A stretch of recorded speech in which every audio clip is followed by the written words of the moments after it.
I was haunted. I purchased a antique that was a smoking pipe that belonged to a very prolific serial killer. And I was Did haunted. you know that when you bought it? Yes. It was So one you of those... bought it with the intention of knowing that like this belonged to a serial. Yeah, but the problem is it's not just any serial killer. It was Ted Bundy. Wow, really? Yeah. That's cool.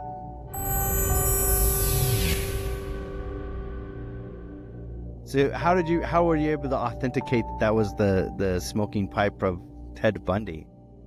I never even authenticated it. I'll be completely honest with you. I bought it because my mom worked at this antique shop, and this guy would come in saying, "Oh, I own this.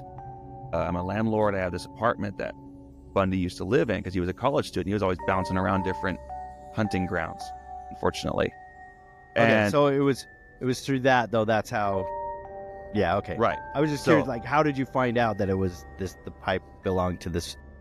Yeah, so I got it from this guy. It was never authenticated. I bought it for $200, dude. I mean, in murderabilia world, that's you laugh at that. It's very right. Like I was like, that's kind of a cool story. It could have been Ted's. I don't know.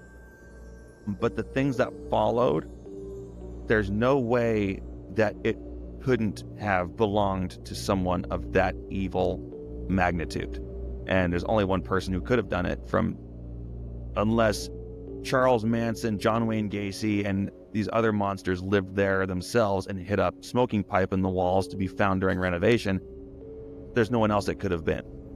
And okay. Right so now, let's take it for that. So you bought this pipe, and then what happened?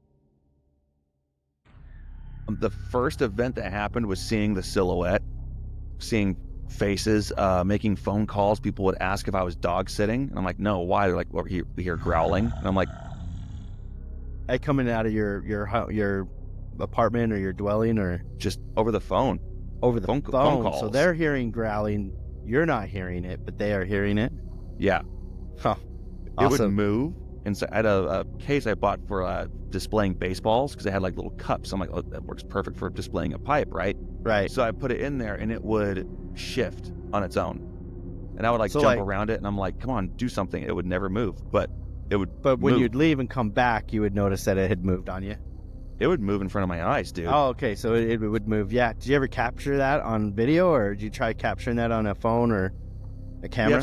We have several things that we've documented throughout my TikTok. Okay. Guillotine 615, shameless plug. Yeah. No. We're gonna plug you anyway. We have to. Yeah. We have to talk about this story.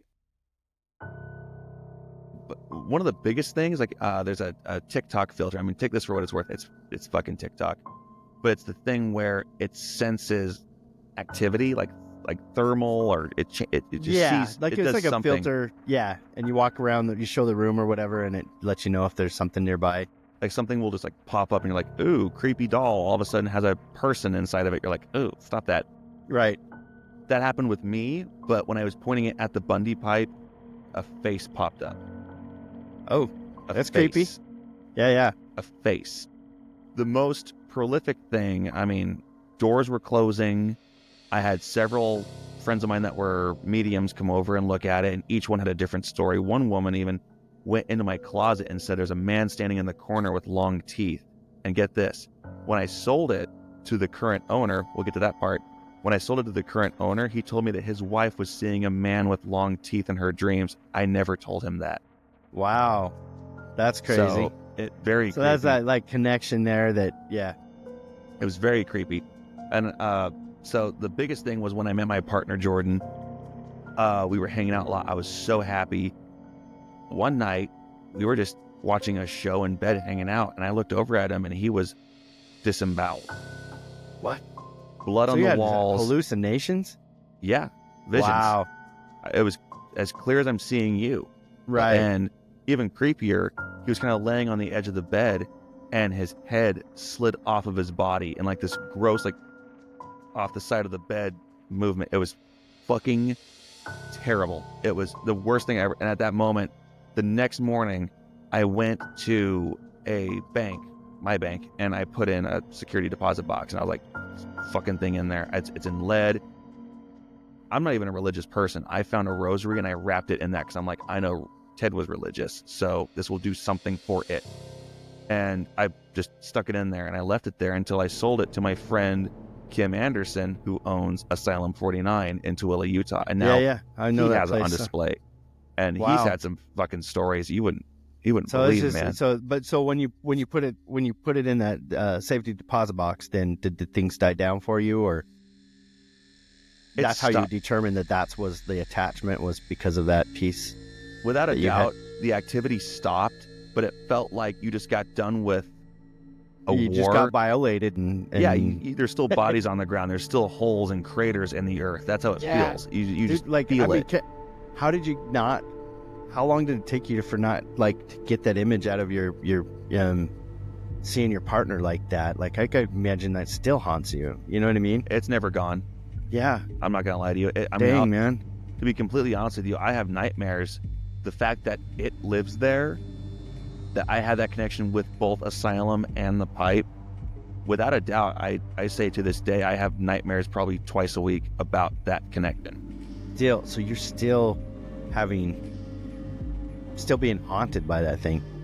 In a sense, and maybe it's me not letting go, and I've let go many a time. I've moved on, but it's something that's proof that if you deal with these things that belong to real evil people, that there are attachments, there's repercussions. It's not. Yeah, well, I'm a firm believer of the paranormal. I geek off on that stuff. I love all the fringe stuff, but I mean, my coworkers laugh at me, but I don't care. They can laugh at me all they want. But great story, That's man. the point. Thank you. Yeah. I mean, that's it. I mean, if you want to, you guys are in Utah, you can go see it. I'll for this, just to even make it more post-Halloween spooky, talking to him about it, I check in with him quite a bit because I know what it is. So I'm like, I want to know that you're okay. Yeah. And Check I'll up say on him. The first night that he got it, his dogs that have long grown up around goats, sheep, cows, just farm animals. The day he got it, those dogs ripped apart one of his goats. The day he got it. Yeah, What? The day he got it. And Like, they just went mad and decided, I'm going to kill you. And Ripped just went her up. after that goat. not even just kind of like went after her like, oh, never, hey, you stop that. I'm talking ripped this goat to pieces. Wow. Killed it, murdered it, blood everywhere. It was something right out of the fucking Exorcist, man. And I asked him, I'm like, you know, you tell me you have all these creepy things and these creepy articles. I'm like, what's the scariest thing? Even owning a hospital that's haunted, as I know how haunted that fucking place is. Right. Well, I know that. What's the most aggressive thing you own? He says, without a doubt, that pipe. Without Did a you doubt. sell it for more than $200? Did you get some money out of it? Man, I didn't get anything out of it, brother. You It was just just, gave I it wanted to it him? gone. I was like, I Here, want it this gone. is going to change your life for the worse.